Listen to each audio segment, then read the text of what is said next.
दोस्तों, अंतरिक्ष में चंद्रमा ही एक ऐसा उपग्रह है जहां मनुष्य आज तक पहुंच पाया है। 20 जुलाई 1969 को अपोलो 11 ने मून पर लैंड किया था। नील आर्मस्ट्रांग पहले इंसान बने जिसने मून पर पैर रखा था और बज एल्ड्रिन के साथ उन्होंने करीब 2.5 घंटे चंद्रमा की सतह पर बिताए थे। इस फ्लाइट की तैयारी में कई वर्ष लग गए थे और इन एस्ट्रोनॉट के सारे उपकरणों का वजन करीब 80 किलो था। दोस्तों, सोचकर देखिए, अगर आप चांद पर इन सभी रक्षात्मक उपकरण या पोशाक के बिना पहुंच जाएं, तो क्या 30 सेकंड भी जीवित रह पाएंगे? मान लीजिए आप चांद पर खड़े हैं और ऊपर तारों से भरा काला आकाश है, लेकिन दुर्भाग्य से आप इन नजारों का मजा नहीं ले पाएंगे क्योंकि चांद पर सांस लेने के लिए बिल्कुल भी हवा नहीं होती। वास्तव में चांद पर कोई एटमॉस्फेयर है ही नहीं।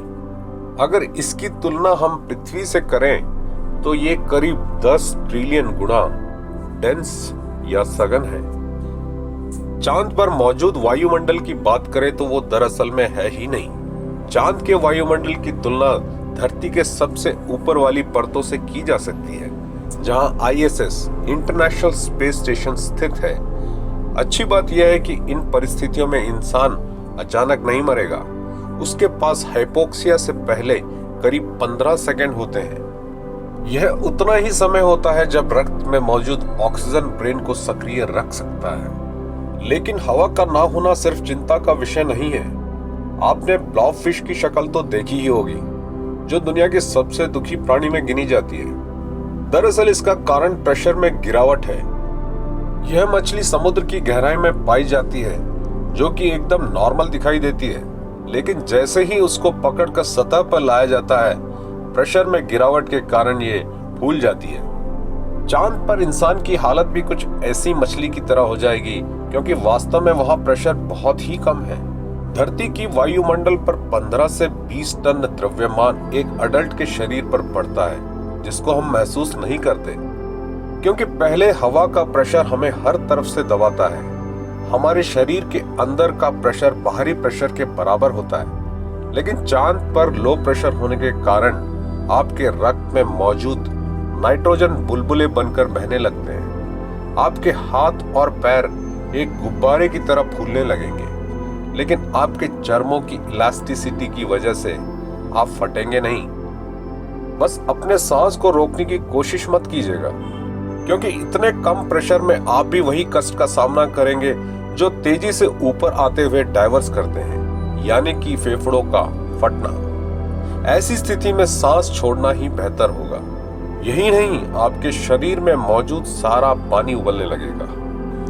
त्वचा और आंखों में मौजूद पानी इवापोरेट हो जाएगा और आपके जीभ पर मौजूद लार उबलने लगेगी, लेकिन खून संचारित रहेगा क्योंकि आपके ब्लड वेसल्स उन्हें उबलने से बचाएंगे। चांद की सतह पर तापमान भी नॉर्मल नहीं रहता।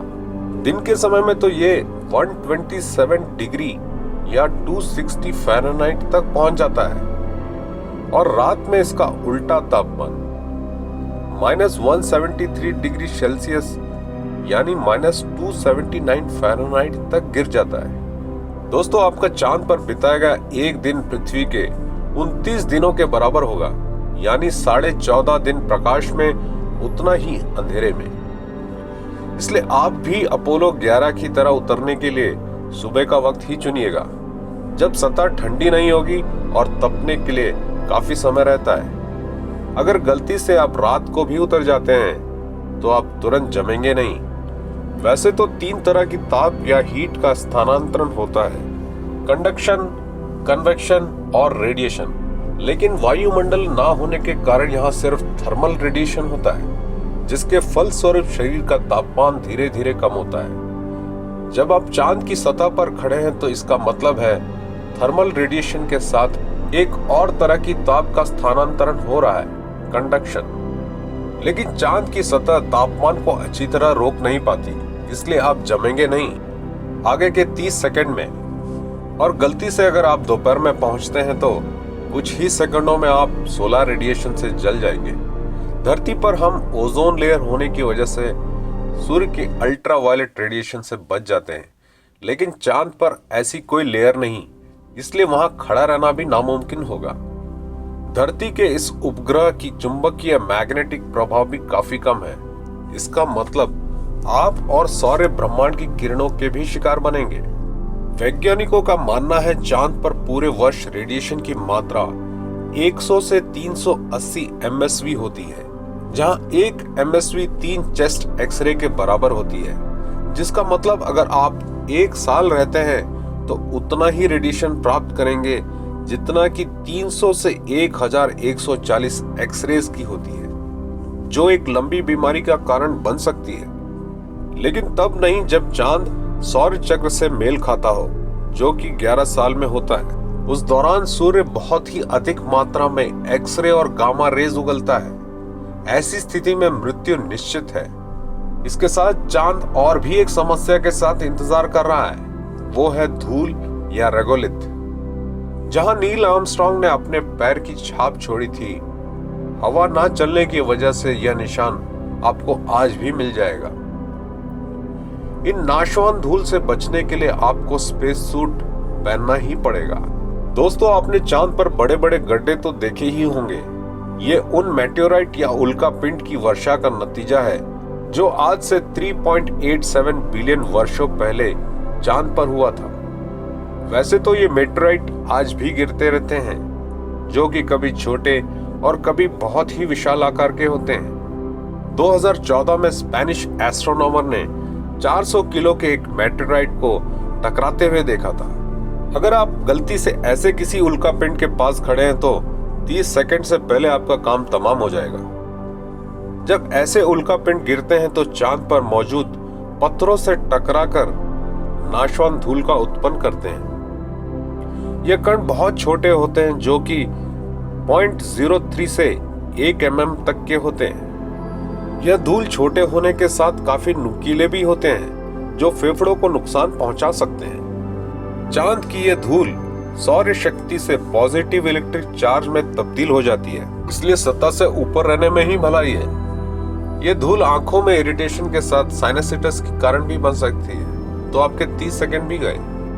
अब खुशी की बात यह है दोस्तों, हम अभी जीवित हैं, लेकिन स्पेस सूट के बिना जाने की गलती हमें ऑक्सीजन के बिना मार सकती है। ऑक्सीजन की कमी हमारे ब्रेन सेल्स को डैमेज कर सकती है। लेकिन अगर आप स्पेस सूट के बगैर 90 सेकंड तक बच गए तो आप आम इंसान नहीं हैं। अगर आप भी अमेरिकी एस्ट्रोनॉट्स की तरह लंबी सैर करना चाहते हैं, तब तो आपको पूरी सावधानी बरतनी होगी।